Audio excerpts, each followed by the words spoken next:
Hello বন্ধুরা, মোহনার দিকের আরও একটি নতুন ব্লগে তোমাদেরকে অনেক অনেক স্বাগত।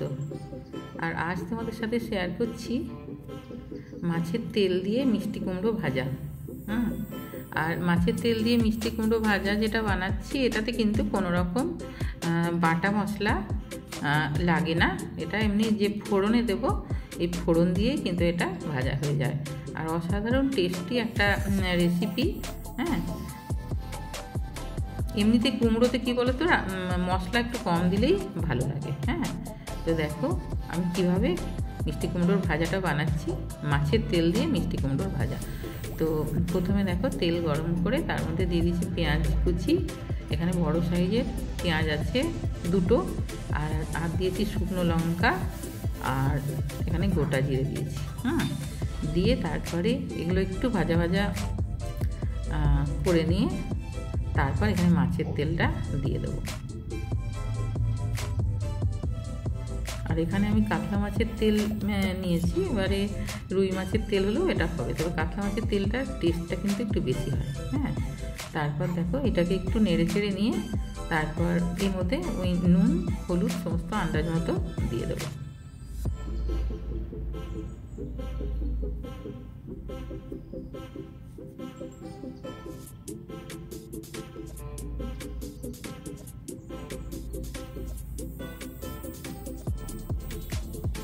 দিয়ে এটাকে খুব ভালো করে মিশিয়ে নেব।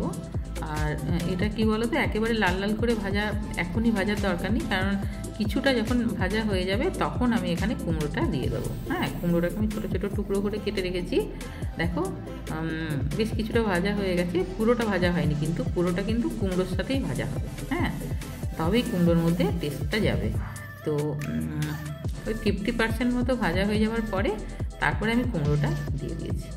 আর এমনিতেই কুমড়ো কী বলো তো, একটু সফট হয়, কুমড়ো সেদ্ধ হতে খুব বেশিক্ষণ লাগে না, যেহেতু এখানে আলু মেশাইনি। এবারে আলুটা মেশালে কী হতো, আলুটা সেদ্ধ হতে একটু সময় লাগতো।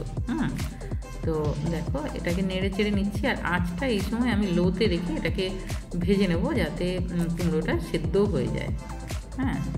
তো তারপরে এটাকে আমি যখন ভাজা ভাজা করবো শেষের দিকে, তখন এটাকে মিডিয়ামে ভাজবো। মিডিয়াম আঁচটা রেখে ভাজবো। তো দেখো এখন নেড়ে চেড়ে ভেজে নিচ্ছি, আঁচটা লোতে রেখে, একটু সময় লাগবে। এবারে আর এটা খেতে দুর্দান্ত হয়। এটা মশলা কোনো বাটা মশলা এটাতে লাগে না, কিন্তু এটা খেতে অসাধারণ হয়। আর এটা একটু ঝাল ঝাল হবে, ওই জন্য লঙ্কাটা ফোড়নেও দিয়েছি, আবার আমি এখানে কিন্তু লঙ্কার গুঁড়ো একটু দেব।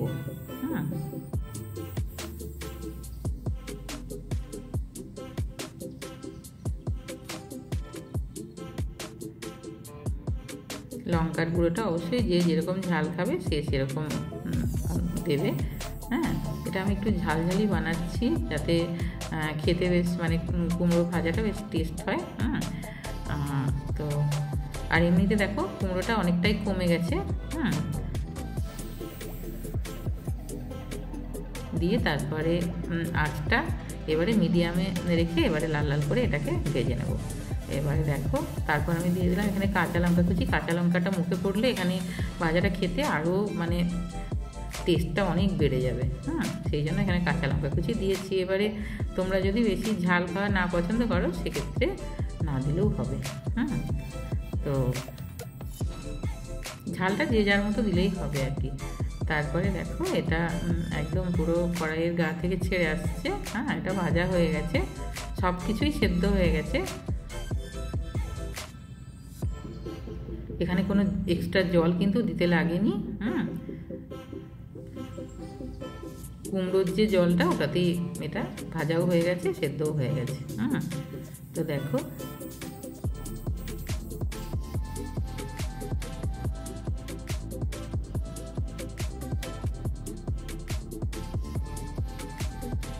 খুব সুন্দর একটা রেসিপি, তোমরা অবশ্যই একবার বাড়িতে বানিয়ে দেখবে কেমন। খুবই ভালো হয় খেতে। সবসময় যে কুমড়োর মানে মশলা দিয়ে রান্না, কুমড়োর ছক্কা এইসব বানাতে হবে সেটা নয়, কুমড়ো এরকম মিষ্টি কুমড়োর ভাজাও কিন্তু এরকম মাছের তেল দিয়ে একটা অসাধারণ টেস্টি হয়।